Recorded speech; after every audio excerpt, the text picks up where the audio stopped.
नमस्कार। खबरों के इस बुलेटिन च तुहाडा स्वागत। मैं हाँ परमिंदर कौर। पहला पेश ने चोणियां खबरां।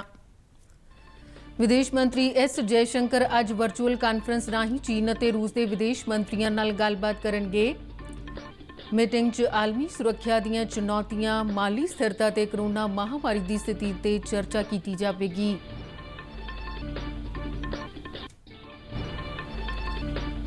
रक्षा मंत्री राजनाथ सिंह रूस के 3 दिन दौरे तहत मास्को पहुंचे। राजनाथ मास्को च भलके होने वाले 75वें विक्ट्री दिवस परेड के समागम च शामिल होंगे।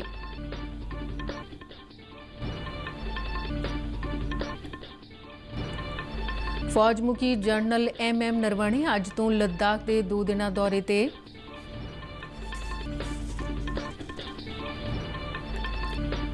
जम्मू कश्मीर के पुलवामा च सुरक्षा बलों नाल मुकाबले दौरान 2 अतवादी ढेर। CRPF का 1 जवान शहीद।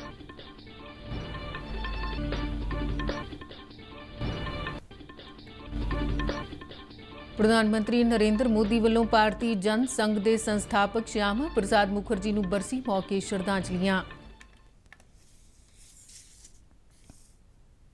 ते हुण खबरां विस्तार नाल।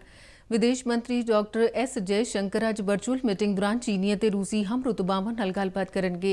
विदेश मंत्रालय के बुलारे अनुराग श्रीवास्तव ने दस्सिया कि मीटिंग दौरान कोरोना वायरस संबंधी स्थिति तो इलावा आलमी सुरक्षा दीयां चुनौतियां ते माली स्थिरता के मुद्दों ते गलबात की जाएगी। तिन्नां देशां दे विदेश मंत्रियों विचाले होने वाली इस वर्चुअल मीटिंग नूं लद्दाख की गलवान घाटी च चल रहे तनाव के समय च अहम मन्निया जा रहा है। रक्षा मंत्री राजनाथ सिंह रूस के 3 दिन दौरे तहत मास्को पहुंच गए हैं। रक्षा मंत्रालय वालों दी गई जानकारी मुताबिक मास्को पहुंचने ते मेजर जनरल कोसेंको वैजली एलेक्जेंड्रो और रूस च भारतीय अंबैसडर डॉक्टर V वेंकटेश वर्मा ने उन्हों का स्वागत किया। मंत्रालय ने दस्सिया कि रक्षा मंत्री रूस की इस फेरी दौरान रक्षा ते होर रणनीतिक मामलों ते दुवल्ली भाईवाली वधेरे मजबूत करने लई वख-वख रूसी नुमाइंदे नाल गलबात करनगे। रक्षा मंत्री दे इस फेरी नाल दोहां देशां विचाले रणनीतिक ते रक्षा संबंधां दे वधेरे मजबूत होने की संभावना जताई जा रही है। रक्षा मंत्री ने मास्को रवाना होने तो पहला ट्वीट राही कहा सी कि उन्होंने इस दौरे राही भारत और रूस के आपसी संबंधों को वधेरे मजबूत करने का मौका मिला है। इस तो इलावा राजनाथ सिंह मास्को च भलके होने वाली 75वीं विक्ट्री दिवस परेड के जश्नां विच भी शामिल होंगे। ये परेड रूसी और होरनां मित्र देशों वालों कीतियां गईयां कुर्बानियां ते हौसले के प्रदर्शन के सन्मान वजों करवाई जाती है। रूस के रक्षा मंत्री सरगे शोइगू वालों राजनाथ सिंह नूं इस परेड समागम च शामिल होने लई सद्दा भेजिया गया सी। इस दौरान भारत वालों 75 मैंबरी त्रय सेवा भारतीय मिलिट्री वफद भी मास्को पहुंच गए, जिस वालों विक्ट्री दिवस परेड च हिस्सा लिया जाएगा। परेड दौरान सिख लाइट इन्फेंट्री रेजिमेंट के मेजर रैंक के अधिकारी वालों इसकी नुमाइंदगी की जाएगी। सिख लाइट इन्फेंट्री रेजिमेंट ने दूजी विश्व जंग च बेहतरीन बहादरी का प्रदर्शन किया, जिस लिए रेजिमेंट नूं 4 युद्ध सन्मान और 2 मिलिट्री क्रॉस सन्मान मिले सन। फौज मुखी जनरल MM नरवणे जमीनी स्थिति का जायजा लैण लई अज लद्दाख और नाल लगदे इलाकों का दौरा कर रहे हैं। फौजी सूत्रों के हवाले नाल मिली जानकारी मुताबिक जनरल नरवणे लद्दाख के सरहदी क्षेत्रों च फौजी तैयारियों का जायजा लैणगे। इस दौरान वो लद्दाख विचलियां अगलेरियां भारतीय चौकियों का दौरा करनगे ते जवानां नाल रूबरू होणगे। इस तो इलावा भलके फौज मुखी वख-वख कमांडरां नाल चीन और भारत विचाले तनाव के मुद्दे ते चर्चा करनगे। जम्मू कश्मीर के पुलवामा च सुरक्षा बलों नाल होए मुकाबले दौरान 2 अतवादी मारे गए तो CRPF का 1 जवान शहीद हो गया है। पुलिस वालों दी गई जानकारी मुताबिक पुलवामा के बंदजू च कुछ अतवादियों के लुके होने की गुप्त सूचना मिलने मगरों सुरक्षा बलों ने इलाके च तलाशी मुहिम शुरू की सी, जिस दौरान अतवादियों ने सुरक्षा बलों ते फायरिंग कर दी। सुरक्षा बलों ने जवाबी कार्रवाई च 2 अतवादी ढेर कर दिते। आखिरी जानकारी मिलने तक फौज ने आस पास के इलाके नूं चारे पासियों घेर लिया सी ते लुके हुए होरनां अतवादियों और सुरक्षा बलों विचाले मुकाबला जारी सी। उड़ीसा के पुरी की विश्व प्रसिद्ध भगवान जगन्नाथ रथ यात्रा अज कोरोना महामारी दीयां पाबंदियां दरम्यान शुरू हुई। मंगल आरती मगरों माईयलम तदपलागी रोशा होम अवकाश ते सूर्य पूजा की गई, जिस तो बाद पहांडी पूजा शुरू हुई।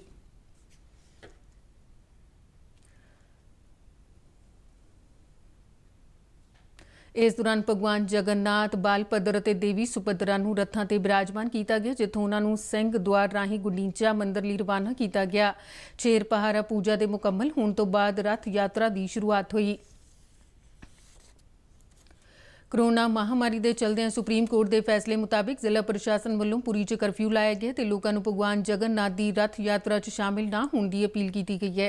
जिला प्रशासन वालों पुरी च दाखिल होने वाले सारे रस्तियां बंद किया गया। सुरक्षा प्रबंधों लिए पुलिस दी तकरीबन 50 पलटना पुरी के वक्-वक् इलाकों च तैनात किया गया। इन्हां पाबंदियों के चलदे यात्रा दौरान भगवान जगन्नाथ के रथों को खिंचण लई भी 94 सेवादारां की ड्यूटी लाई गई है। ओडिशा के मुख्यमंत्री नवीन पटनायक ने भी आम लोगों को अपील करदियां अपने आप को सुरक्षित रखने लई कहा। राष्ट्रपति रामनाथ कोविंद और उपराष्ट्रपति एम वेंकैया नायडू ने भगवान जगन्नाथ रथ यात्रा मौके देशवासियों को बधाइयां दित्तियां ने।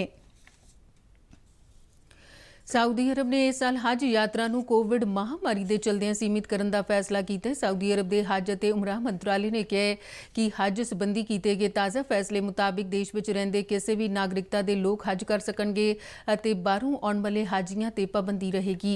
मंत्रालय ने कहा कि सीमित हज दौरान सारे रोकथाम साधनों की वरतों की जाएगी तो नाल ही सरीरक दूरी के प्रोटोकॉल की पालना भी यकीनी बनाया जाएगा। सऊदी मंत्रालय ने कहा कि जनतक सेहत को ख्याल में रखदियां ते इस्लाम की मानवता की राखी के सिद्धांत मुताबिक इस वरे हज नूं सीमित किया गया है। प्रधानमंत्री नरेंद्र मोदी ने भारतीय जन संघ के संस्थापक श्यामा प्रसाद मुखर्जी को उन्होंने 67वीं बरसी ते श्रद्धांजलि भेंट की थी। प्रधानमंत्री ने ट्वीट सुनेहे च कहा कि डॉक्टर श्यामा प्रसाद मुखर्जी भारत मां के महान सपूत सन। इस दौरान भारतीय जनता पार्टी के होरनां नेतावां ने भी डॉक्टर मुखर्जी को उन्होंने बरसी मौके याद किया। भारतीय रिजर्व बैंक ने ऑनलाइन पेमेंट सिस्टम ऑपरेटरों को सुरक्षित डिजिटल लैन देन लई आम लोगों को जागरूक करने की हदायत की है।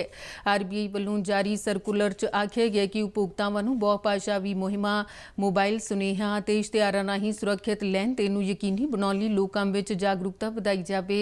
इस तों इलावा ई-बात प्रोग्रामां राहीं लोकां नूं वित्ती लैन देन संबंधी निजी जानकारी जिवें कि pin number, one time password ते खाता पासवर्ड संबंधी जानकारी किसी नाल सांझी ना करन लई भी जागरूक किया जाए। आरबीआई ने कहा कि अर्थचारे च जिमें जिमें डिजिटल लैन देन च वाधा होया तिवें ही ऑनलाइन हेरा फेरियां के मामले भी वधे ने। उन्होंने कहा कि डिजिटल लैन देन उत्साहित करने लिए इसनूं सुरक्षित बनाए जाने की भी लोड़ है, जिसलिए आम लोगों को डेबिट, क्रेडिट और प्रीपेड कार्ड संबंधी जानकारी भी सुरक्षित रखने की सलाह दी गई है। बैंक ने यह भी कहा कि जनतक ओपन और फ्री इंटरनेट की वरतों वेले डिजिटल लैन देन करने तो गुरेज करने की भी हदायत की गई है। इंडियन रेलवे ने कहा कि कोरोना महामारी के चलदे देश भर में लॉकडाउन दौरान 1 मई तो रेलवे वालों चलाईयां गई 4436 विशेष श्रमिक रेलगड्डियां राहीं 62 लाख तो वध प्रवासी कामਿਆਂ ਨੂੰ उन्हां दे पितरी सूबिਆਂ तक पहुंचाया गया। रेलवे वालों सूबिਆਂ नाल खर्चे विच 85-15% हिस्से नाल चलाईयां गई श्रमिक रेलों च रेलवे ने 2040 करोड़ का कुल घाटा झੱਲਿਆ है। रेलवे ने जानकारी दिंदिਆਂ दस्सिਆ कि श्रमिक रेलों राहीं एक यात्री ਨੂੰ लिजाण का औसत खर्चा तकरीबन 3400 रुपया है, जिस च केंद्र वालों 85 ते सूबे ने 15% का योगदान दिता। उन्होंने दस्सिया कि इस समय दौरान रेलवे ने जरूरी वस्तां ते अनाज की ढोआ ढुआई लई समर्था च भारी वाधा किया है। रेलवे बोर्ड के मैंबर ट्रैफिक PS मिश्रा ने कहा कि कई सूबों वालों अजे भी विशेष रेलगड्डियां चलाई जाने लई मंजूरी की उड़ीक की जा रही है, जिस संबंधी इस मांग को एक समान रखने लई सूबों को चिट्ठी राहीं सूचित भी किया गया। मिश्रा ने कहा कि इंडियन रेलवे उन्नी देर तक अपनी विशेष सेवावां जारी रखेगा जिन्नी देर तक इन्हां दी लोड़ महसूस होंदी रहेगी। मिश्रा ने भी दस्सिया कि सारे सूबों वालों विशेष श्रमिक रेलों के खर्चे की अदायगी की जा चुकी है। मौसम महकमे मुताबिक आउंदे 2-3 दिनों तक मॉनसून के उत्तर भारत के सूबों च दस्तक देने की संभावना है। महकमे वालों दी गई जानकारी मुताबिक दक्षिण पश्चिमी मॉनसून नाल भलके 25 जून को उत्तर प्रदेश, झारखंड के कई इलाकों च हल्की तो दरमियानी वर्खा हो सकती है और आने वाले 2-3 दिनों दौरान पंजाब और हरियाणा में भी मॉनसून नाल मींह पैण की संभावना है। मौसम महकमे ने दस्सिया कि आने वाले 24 घंटिया दौरान मध्य प्रदेश, उत्तर प्रदेश और उत्तराखंड च कई थावां ते दरमियानी वर्खा रिकॉर्ड की जा सकती है। अगले 48 घंटिया दौरान हरियाणा, चंडीगढ़, दिल्ली और राजस्थान के इलाकों में भी वर्खा होने की संभावना है। तो इस दे नाल ही खबरों का बुलेटिन खत्म है। नमस्कार।